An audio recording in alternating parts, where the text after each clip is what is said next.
Greetings everyone, my name is Sai, and today I'm here to talk to you about a game from my childhood, and that game is Pokemon Colosseum. Let's begin. Made back in 2003 by Genius Sonority for the GameCube and published by Nintendo, Pokemon Colosseum was the first Pokemon game to be featured on a home console that still had most of the main features of the handheld games, like adventuring around a world, capturing Pokemon, and foiling the schemes of an evil organization. But although it did carry over quite a few features, it introduced dozens of new ones. The most noticeable among them being that the entire game was in 3D as opposed to 2D sprites, and the traditionally single battle based system was supplemented entirely with double battles. Pokemon Colosseum released two fairly positive critical reviews, but critics are stupid. I mean, what do they know, right? Now, if you'll excuse me, I have to criticize this game. So we start off on a rather peaceful, relaxed day. Did I say it was peaceful? Oh, I'm sorry. I meant that it was peaceful for Michael Bay. I'm sorry, but did I just see that right? Was that in fact an explosion in the first 5 seconds of a Pokemon game? Yes, yes, I think it was. I need to reiterate that. There was an explosion in the first 5 seconds of a Pokemon game. Do you guys realize how crazy that is? I mean, can you imagine any other Pokemon game opening with an explosion? So after the, explosion, we get treated to a barrage of stunning scenes, and I just feel the need to describe them in detail. The source of the explosion was the main character of the game, Wes, blowing up the evil Team Snag'em's lair. You know, there's another fun mental image, folks. Imagine any other Pokemon protagonist sitting at home and making explosives. So he steps through the giant hole in the wall and grabs the Snag Machine off a stand. The Snag Machine is a plot-critical device that alters Pokeballs in such a way that it allows you to capture Pokemon from other trainers.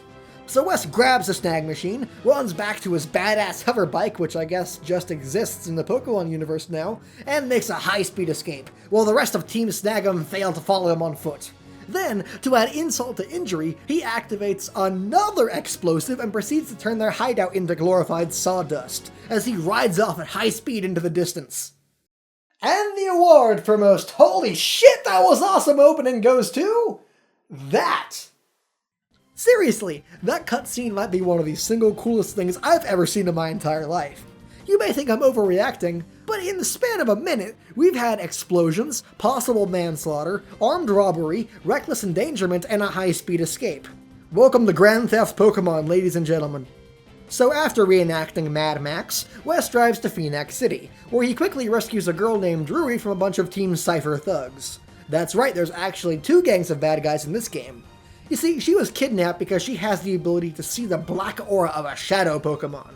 Shadow Pokemon are Pokemon that have been turned evil by machines, and Team Cypher has been distributing them around the entire region because... they're evil. Best story, 10 out of 10. I cry every time. So it is from here that Colosseum officially begins. Using the power of the Snag Machine, Wes and Ruri go around stealing Shadow Pokemon from trainers and trying to stop the evil Team Cypher from their diabolical goal of doing absolutely fuck all.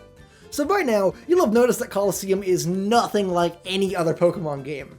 And weirdly enough, I've actually seen it getting criticized for this. But its complete separation from the main series is, in my opinion, one of its greatest strengths. For example, your character is always going to be Wes. There is zero customization in that department. But because of that, he's allowed to actually have a character. He's a rogue with a dark past, but deep down possesses a kind heart. Okay, he won't be showing up in a Shakespeare play anytime soon, but at least he's got something in the way of personality, and isn't just a blank slate like every other Pokemon protagonist. And that element of trying new things is what I really admire about Colosseum. On top of having an interesting main character, you also start with two Pokemon, Umbreon and Espeon, both at level 25 instead of 5. Also, as mentioned earlier, every battle in this game is a double battle. This leads to a bigger emphasis on making sure your entire team is as effective in combat as possible, as opposed to just power leveling a single Pokemon like some players were more likely to do. Also, there's no gyms and no Elite Four to worry about. Instead, the entire plot is centered around trying to stop Team Cypher, which does lead to them feeling like a bigger threat, rather than just being something you bother with when you have some free time. And that is despite Team Cypher having no more ambition than to make a bunch of Pokemon slightly more angry. And lest we forget, it's also the first Pokemon game to be entirely in 3D. Those are some pretty major changes when you consider we're talking about a Pokemon game here, a series that has continuously been piss scared of stepping outside the proverbial box since 1997. And for a game that starting out had no more ambition than to bridge the gap to the second generation of Pokemon, that is pretty impressive. But not every change implemented works out that well. For example, I know a lot of people's main criticism of Colosseum is the lack of Pokemon choice. You see, unlike every other Pokemon game, you can only capture a limited selection of pre-chosen Shadow Pokemon in Colosseum, so your party size is limited considerably. This is more for gameplay reasons than story ones, because there's really no reason the Snag Machine can't capture normal Pokemon, but Wes just never feels like it, I guess. Because, you know, Wes may be a former gang member and a thief and be willing to commit manslaughter, and is perfectly okay with stealing people's Shadow Pokemon, but I forgot where I was going with that. Now, the Shadow Pokemon concept isn't a bad one per se, but I do think it needed a lot more work before shipping out the game, which, to be fair, the spiritual successor to Colosseum, Pokemon Ha Ha Ha Gale of Darkness, did improve on the idea significantly, but that is a topic for a different review. Now, as for how exactly the Shadow Pokemon system is broken, let's start with your method of obtaining them. So, you get challenged to a battle by some random Yahoo. They send out both their Pokemon, and surprise, one of them is a Shadow Pokemon. So while dealing with the entire rest of their team, you have to try and weaken the Shadow Pokemon to the point you can capture it. Then you throw the Pokeball from the Snag Machine and you get the standard wiggle, wiggle, wiggle animations before you know whether it worked or not. Now, that may seem like an okay system hypothetically, but theories are flimsy things with a high likelihood of failing when put into practice. The first problem comes when you realize that unlike every other Pokemon game, there are rarely second chances when it comes to capturing them. So, let's say you accidentally get a crit against that Shadow Remoraid you wanted. Well, too bad. You can't face the trainer again, and it doesn't appear anywhere else in the game. So if you want that Remoraid now, you have to shut off the console, reboot, hope to God you saved recently, and try again.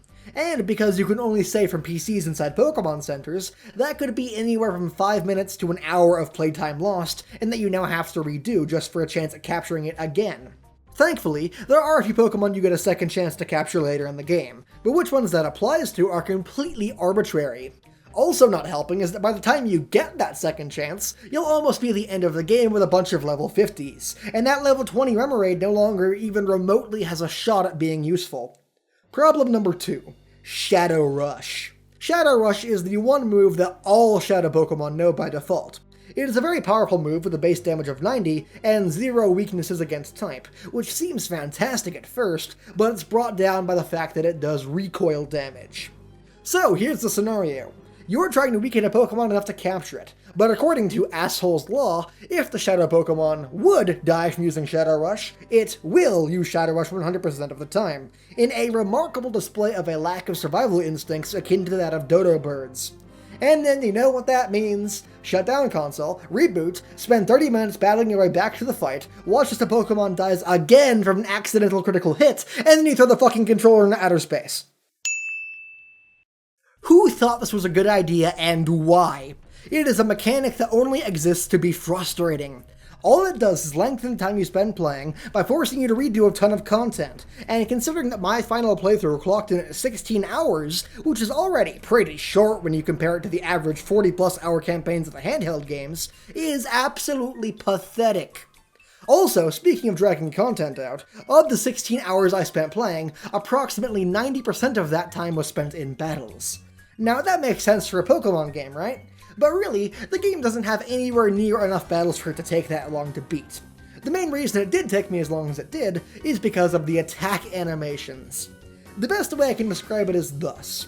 In a usual Pokemon game, the average NPC battle lasts around 1 to 2 minutes, but in Coliseum, the average battle is closer to around 4 to 5 minutes.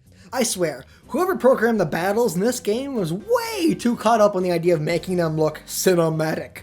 Although presumably, those people have now left to go work at Ubisoft. So in battles, the camera will zoom in and out, revolve around, and do whatever else it thinks it needs to make the battle look epic. But man, does that drag them out as a consequence. So here's what happens. Battle begins. Show off what trainer you're fighting. Sweeping shot of the battlefield. 4 animations showing the individual Pokemon coming out, then you get to select the attacks. Close up of the Pokemon attacking, then cut outwards to show the effect of its attack. Cut to the Pokemon being hit, and then we watch as it gets back up, and then you repeat that 3 more times for each Pokemon's move. But it can, and does, get much worse with moves like Fury Swipes, which hit multiple times. I want you to watch this clip of Fury Swipes hitting versus what I could potentially be doing in the meantime.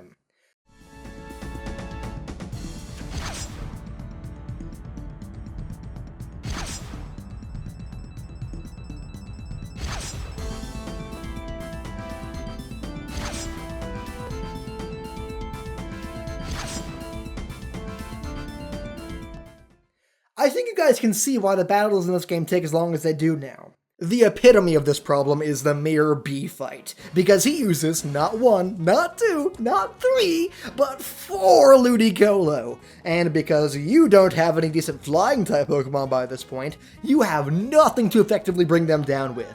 And it is made so much worse by the fact that the Ludicolo are constantly using Rain Dish and Leech Seed to restore health, making them that much harder to kill.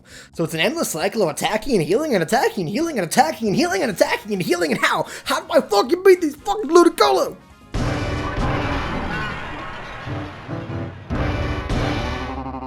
Because of this, the Mirror B fight took me 18 minutes to beat. 18 cockmongling minutes for a single battle. And by the time I finished that shit, I officially have a deep-seated hatred for Ludicolo. And no, Nintendo, not even Mirror B's extremely catchy racist theme music can prevent me from getting frustrated during all of that shit.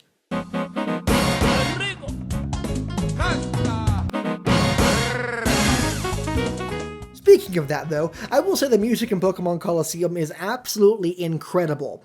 I guarantee you, 60 years from now, when I am old, senile, and on my deathbed, I will still be able to perfectly hum the Pyrite Town music on command. Most of the soundtrack can be best described as if Nintendo took the 8-bit music scene in the handheld games and told an orchestra to play them.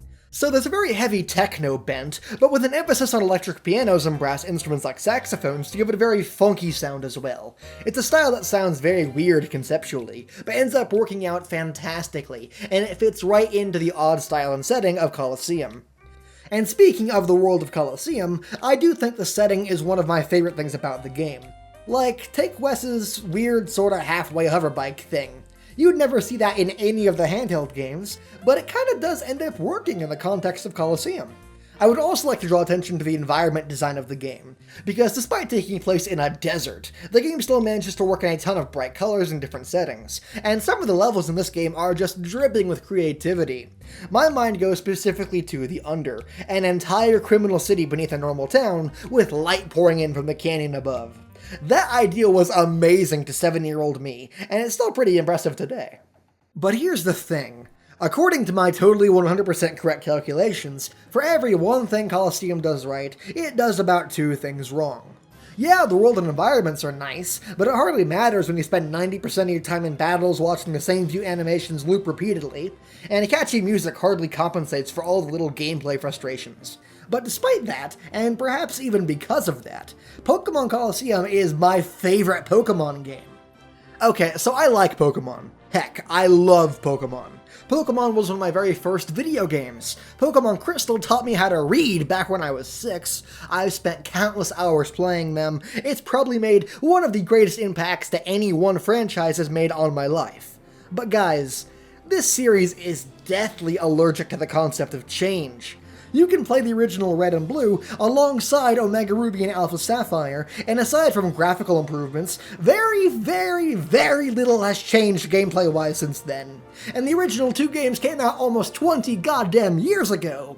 But look at Colosseum. Look at how insanely different it is from any other game in the main series. You could write a book about how many ways Colosseum differs from the main games, and I love it for that. Sure, some of the ideas don't work out, and there are a few gameplay complications, but those only came around because they bothered enough to change things and didn't just reuse the same golden goose formula again and again and again. And this is what I think makes Pokemon Colosseum stand head and shoulders above the other games in the franchise. It tried new things, and explored the concept and the world of Pokemon more than any other game has, I'd argue, since Red and Blue. And despite all my complaints, that is why it is my favorite Pokemon game. Or maybe it's a crappy game and I'm blinded by nostalgia. You decide! Hey everyone, thank you so much for watching my video, and if you liked it, I've got a few others you can check out. For example, 10 things you didn't know about Deus Ex Human Revolution. Also, I have a Facebook and a Twitter you can follow. I will warn you though, only the hippest, coolest, and most attractive people follow me on those. So if you are old, ugly, or just not a fan of awesome things, I understand you wanting to avoid them. Regardless though, thank you all very much for watching, and I'll see you guys next time. Later.